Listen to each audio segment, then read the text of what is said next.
A Barnhill how-to to install pavers, step 1 through the end. Day 1, installing paver, handicap parking spot, and walkway. Alright, I want to bring it out to right here. It says that it needs to be 8 foot wide plus 5 foot for landing zone. So we're going to overkill it and go at least 15, 16 feet. We've marked it off over there at about 16 right now, so I should be overkilled and be a little bit more. I'm going to go parallel with these two posts, leave that shell, and let my handicap spot be right here and over to there.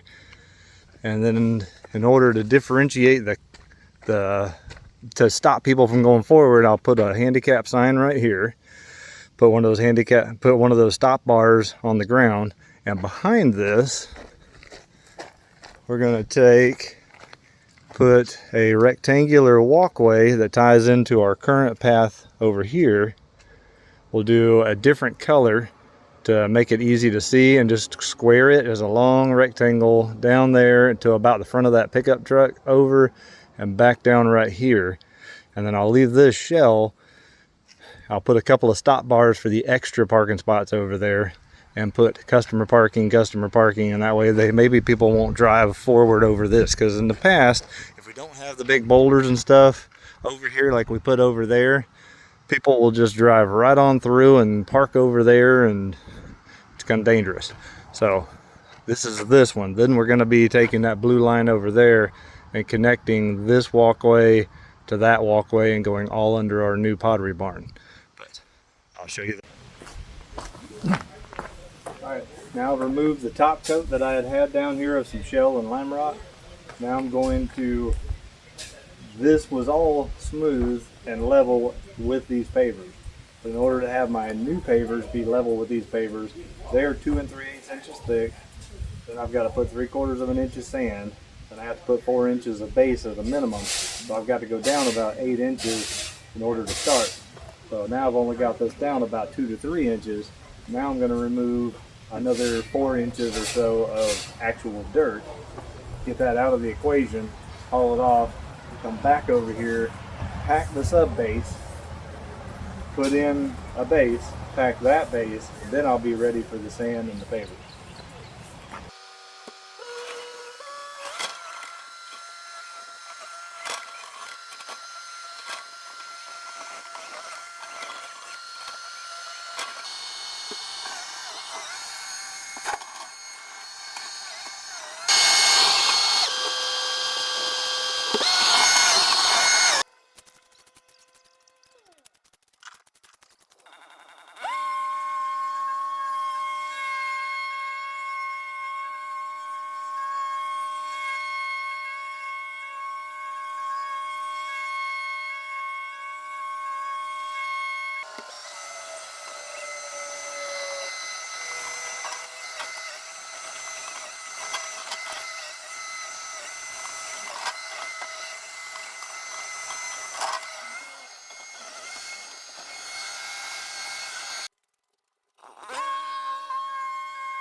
Alright, now I'm going to show you, I raked it one more time and I didn't show you that, so I'm going to show you what it looks like after the final raking job.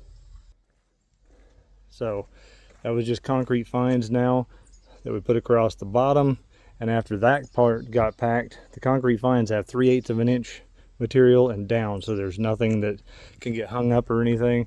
So it kind of looks like dirt probably as far as on the video, but it has a lot of gravel right down to fines, so it's 3/8 of an inch down to fines, and it packs really well.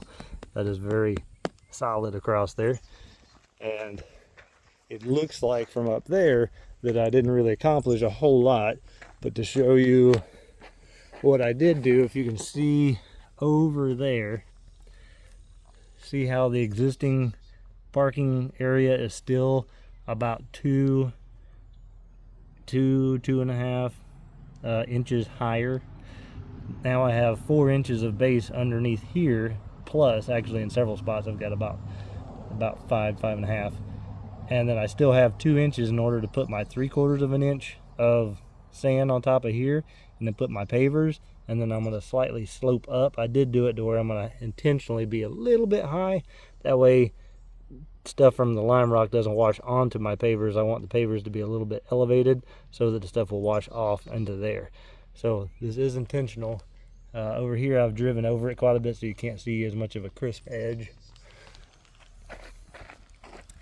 And up there it's still way more accentuated because I've got to pull that section out and correct it.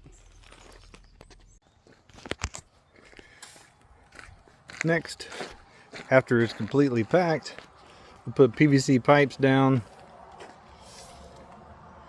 cover the ground with concrete sand.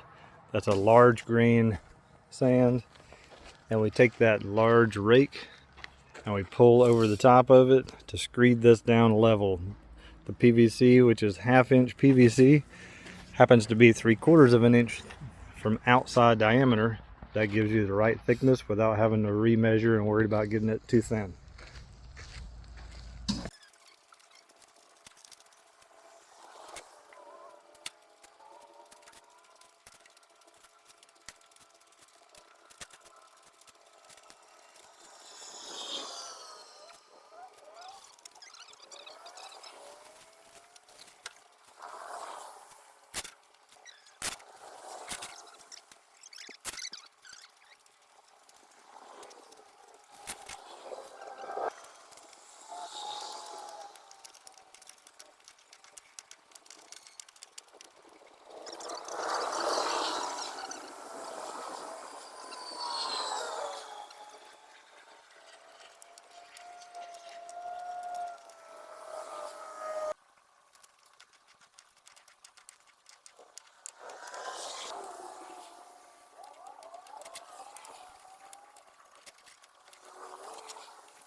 Day 2, we're going to do a rectangular walkway that ends at this crepe myrtle, and we're going to probably wind up painting it a different color, but it's going to be a rectangle about 3 foot wide.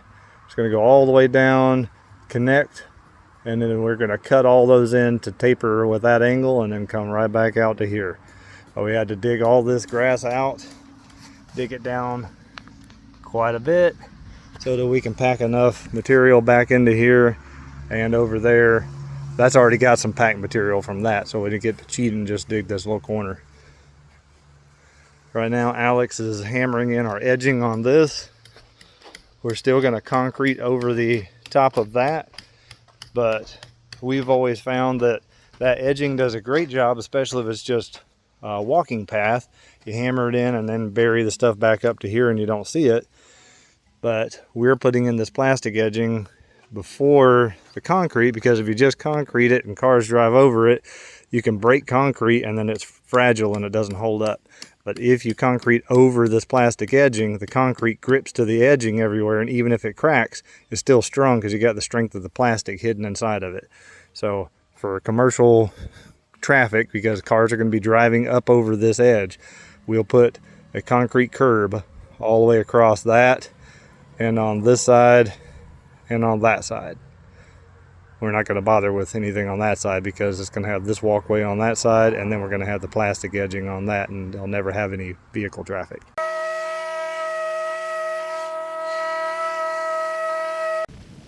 Alright, so we poured concrete, cut it down the sides, a lot more of it out here at this edge, got it just up level with it, even though we have that plastic edging down there.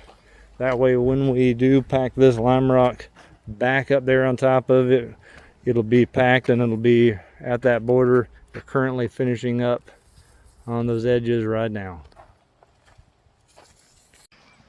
Hammering down the edging. We used up some of our old edging that we pulled off of this one to put over here, so we didn't have to use all of our new stuff. But we run out by here and we started having to use new stuff, but we're still getting to use up some of the old rusty nails. So there's the edging. This is the new walkway. We haven't done the cut-ins yet, but we're about to do these cut-ins to make that section fit. Here's the new spot we're fixing to be working. Gonna bring it from right there right on up to connect to these pavers, fill all of this. We've got the new basin here, packing it again, skipping a few of the steps this time so I don't have to slow down and record as much. We'll be putting our border from there all the way down, picking up right there and going right around to the bathroom and coming right back and going over again.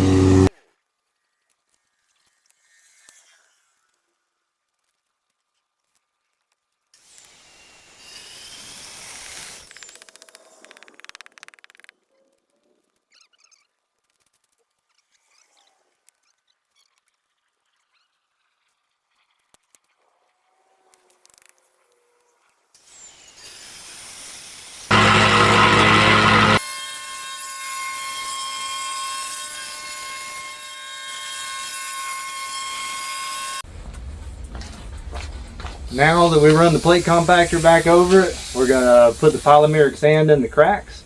That helps to keep the stuff bonded to it and keeps the ants from being able to push the stuff back out, and it holds it into place better. You can do this with regular just concrete sand as well, but the polymeric sand is a better upgrade. We use this one. He's sweeping it back there at 45-degree angles to get it to fall into the cracks. And we'll show you how to properly wet it and get it secured afterwards too.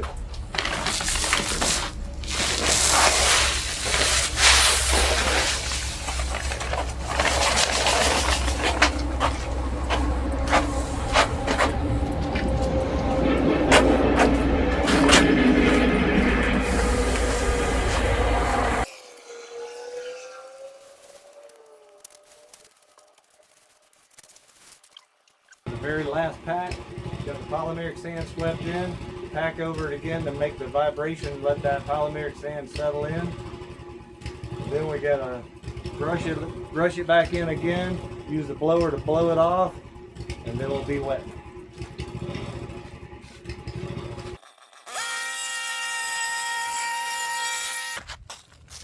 You can see that it puts cracks down in between. You can see the shadows across there where the cracks are back down, and that's why you do that, so that you can add some more sand back to it. So I'm hoping that comes across on the video so that you can actually see the new cracks that appear. You don't see any shadows when you're over here, but you can see the shadows over there. Starting to work on this other section over here. We're almost done with that one. We're about to ready to blow it off and then put the water on it. I'm jumping ahead over here. Once you get it all cleaned up, then you use the blower. And you blow off all the excess.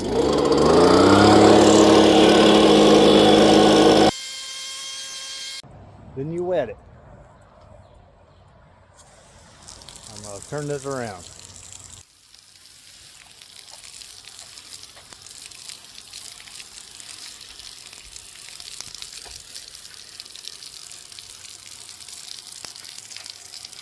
To wet the whole thing, you got to keep it wet for the next 15 minutes, 15 to 20 minutes or so. You keep on soaking it. You don't want so much water that it runs off.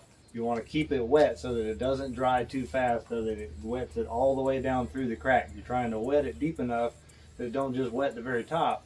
You want to wet it deep enough that it keeps going all the way down the whole thickness of the paver to wet it down deep into that crack.